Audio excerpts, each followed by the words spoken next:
Yangu galanyin nalawiri, Danayi nanawaldara, Wangara lijinyin marani bulan bugrabang.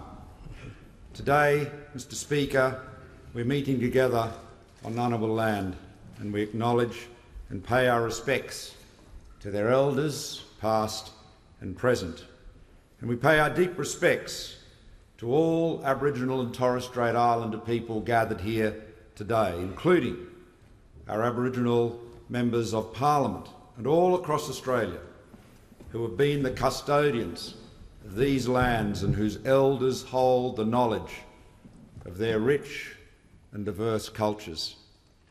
I also welcome, Mr. Speaker, the First Ministers and their representatives in the states and territories who've gathered with us today to demonstrate that the responsibility, indeed the opportunity, for closing the gap in partnership with our communities rests with all levels of government and with all Australians. The lives, the occupations, the dreams of Aboriginal and Torres Strait Islander Australians are as diverse as those of all other Australians and stretch across this vast land from the most remote communities to the heart of our capitals to our national parliament. Our First Australians are showing that they can do anything as they inspire us with their resilience, their courage and their enterprise. Last year, Chris Sara proposed 3 principles that would help make a difference in Indigenous policy. He said, do things with us, not to us. Bring us policy approaches that nurture hope and optimism and acknowledge, embrace and celebrate the humanity of Indigenous Australia. And I'm pleased that Chris has agreed to join the new Indigenous Advisory Council, along with Andrea Mason, Susan Murphy, Nari Brown, Roy R.C. and Jumbawa Marawili. And I want to thank Warren Mundine and the retiring members for their work. Mr. Speaker, nothing brought a quiet moment of humanity to the 2016 election campaign more than the handing of the title deeds to Bellewan elder Raylene Singh, 37 years after the Larrakia people submitted a claim to what had always been theirs. For families like Raylene's, despite their old people passing on before the Kenby land claim was settled, the past continues to live in the present. And acknowledging past wrongs enables healing to begin. And we saw that with the national apology to the stolen generations, delivered by Prime Minister Rudd, who also joins us today, and the 9th anniversary of that moment in history was recognised yesterday here in the House. Acknowledgement requires the humility of acceptance of the truth. And on that hot, dry day on the shores of the Cox Peninsula in Darwin, we acknowledged that the Larrakia people had cared for their country for tens of thousands of years, that their songs had been sung since time out of mind, and that those songs held and passed on the knowledge of Larrakia customs and traditions. Acknowledgement is the seed from which hope and healing grow. It is that acknowledgement that 50 years ago saw the Australian people vote overwhelmingly to change our constitution so that the Commonwealth could assume powers in relation to our first Australians. And while many issues divide us in this place, we are united in our determination to ensure that our constitution is amended once again to recognise our first Australians. Changing the constitution is neither easy nor a task for the faint-hearted. The Referendum Council will conclude its consultations this year so that then Parliament can complete the work of formulating and presenting the recognition amendments. The success of the 1967 referendum also meant that First Australians were counted equally in our official population alongside all others in the census. This provided our first understanding of the survival and the resilience of our Indigenous peoples, but also the depth of that gap between their situation and other Australians. The leaders of those times challenged us to think well past statistics. The freedom riders, like Charles Perkins, Vincent Lingiari, his fellow workers at the Wave Hill Walk-Off, Eddie Mabo and his fight for native title. Mr. Speaker, theirs are the shoulders, among many, upon which a new generation of Indigenous leaders stand today.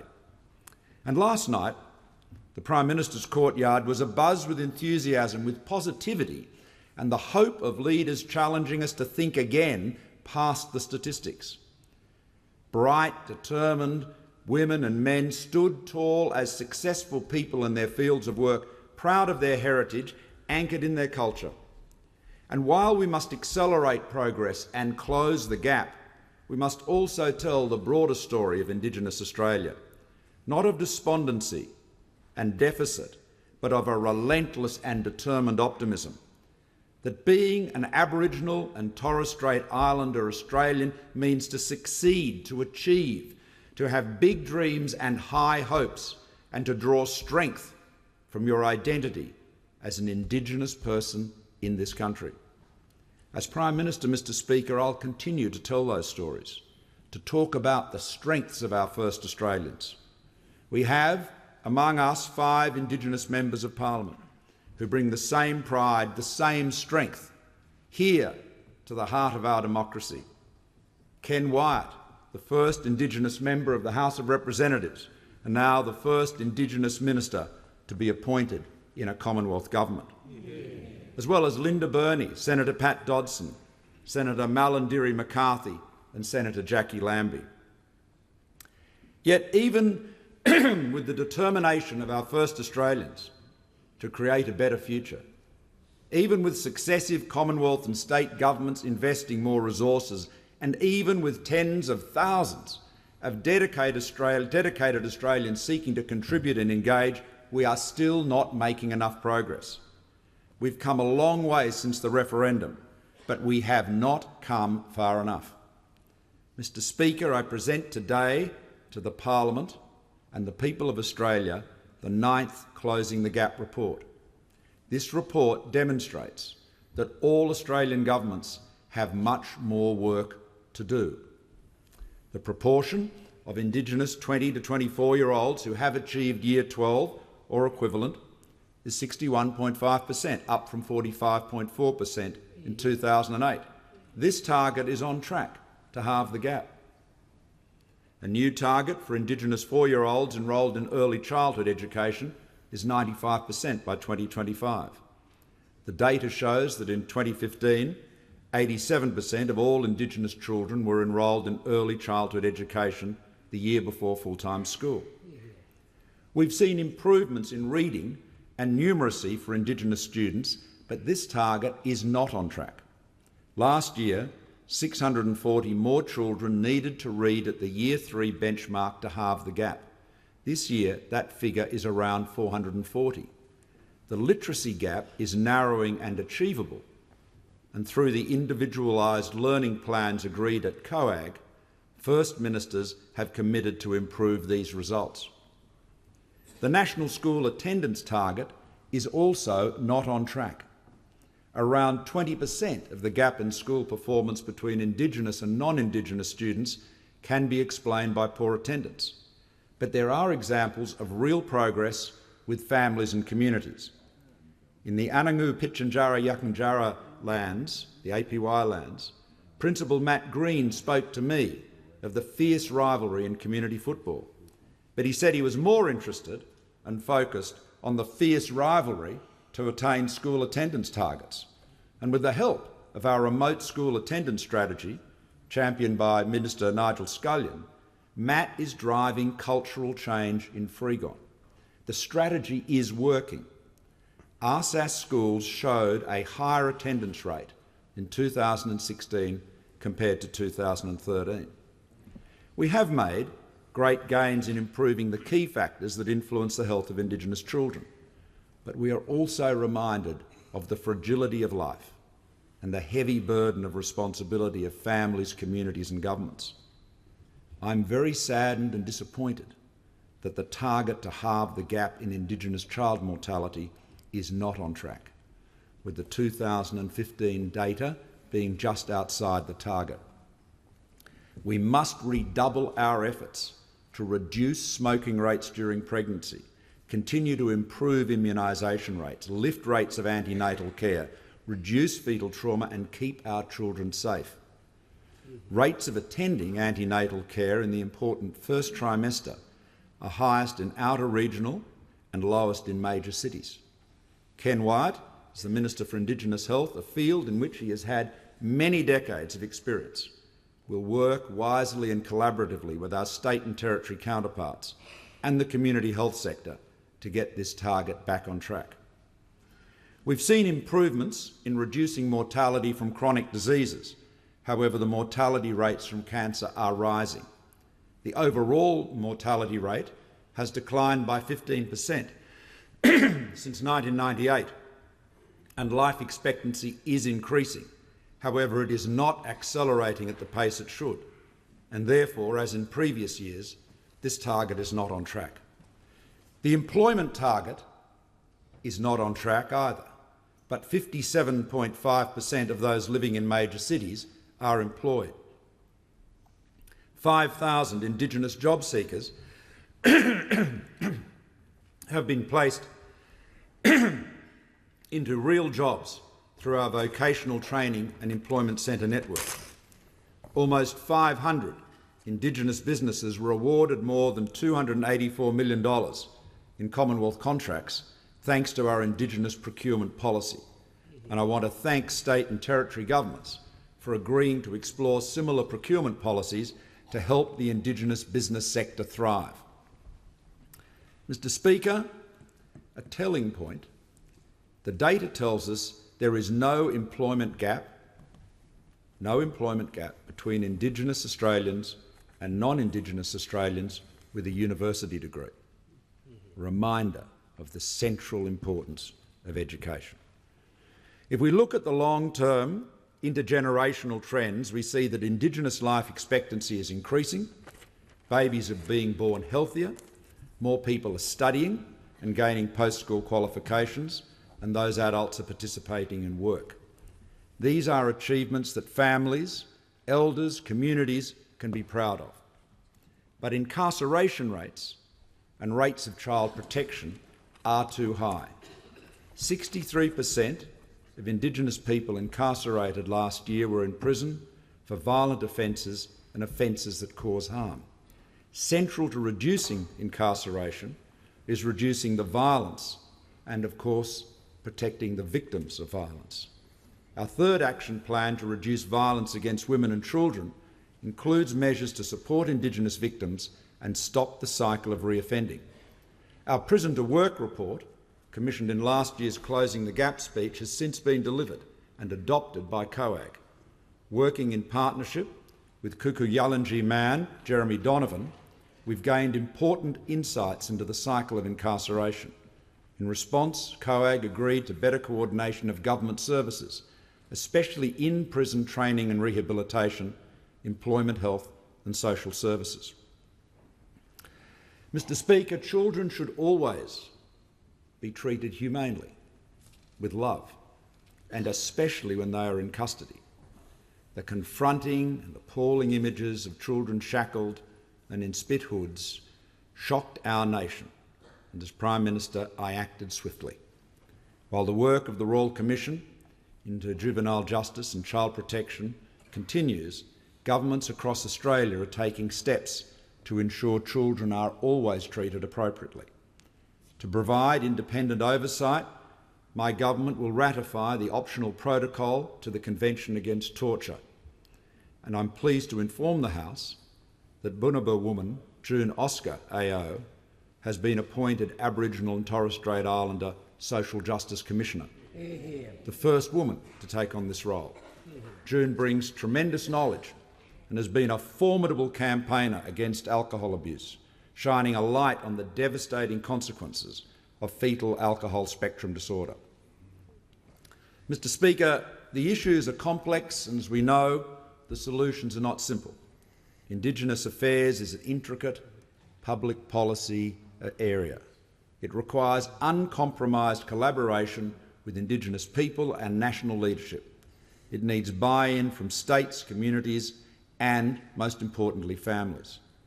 So I'm pleased that COAG has agreed to progress renewed targets in the year ahead, and I invite the opposition and the crossbench to participate, and particularly all of our Indigenous members of Parliament. The national interest requires a recommitment to the relationship with Aboriginal and Torres Strait Islander peoples.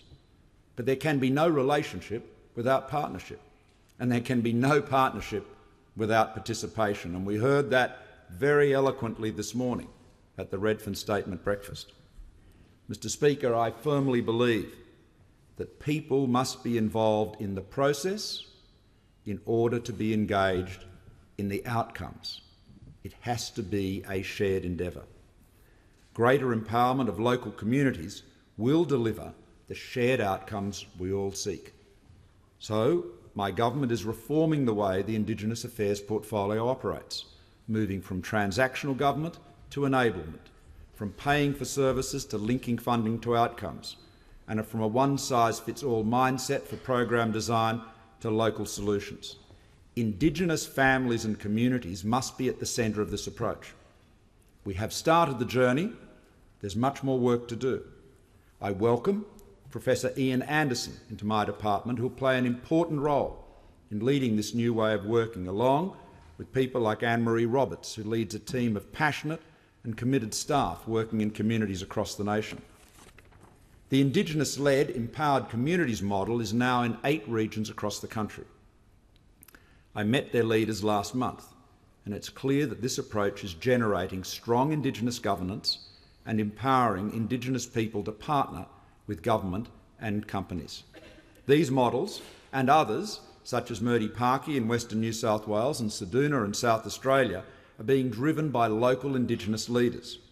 Where communities are ready, we will work with them to build capacity and ensure more responsibility for decision-making rests as close to the community as possible. Now, Mr. Speaker, my confidence in this comes from seeing firsthand how this approach is working at the community level. I've met mothers like Norma and Lena from Western Australia who've lost children to suicide. These women have bravely shared their stories, working tirelessly with leaders like Pat Dudgeon, Jerry Jorgatis and Adele Cox to find locally driven solutions. I met Corey McLennan and the leaders of Seduna and the Far West Coast, as well as Ian Trust from the Kimberley, who've co-designed the trial of the new cashless debit card with the government. We hosted Charlie King and the No More campaign to end violence against women, and an historic display of support. Parliamentarians, all of us, linked arms and walked with Charlie to end this scourge of violence against women. And I could tell you, Mr. Speaker, many more stories of self-reliance from Freegan, from Redfern, La Perouse, Gadesco, Brisbane, Darwin, Perth. It's a very long list, as we know. We can learn as much from these successes as we can from failures. But to do so, we must have a rigorous evaluation of programs so we know what is working and what is not. So we will expand the Productivity Commission to include a new Indigenous Commissioner to lead the Commission's work of policy evaluation. And the government will invest $50 million for research into policy and its implementation, and this will be designed in partnership and with the guidance of the Indigenous Advisory Council. So much is published about Indigenous communities, and as many Indigenous Australians have said to me, not nearly enough is published for Indigenous communities.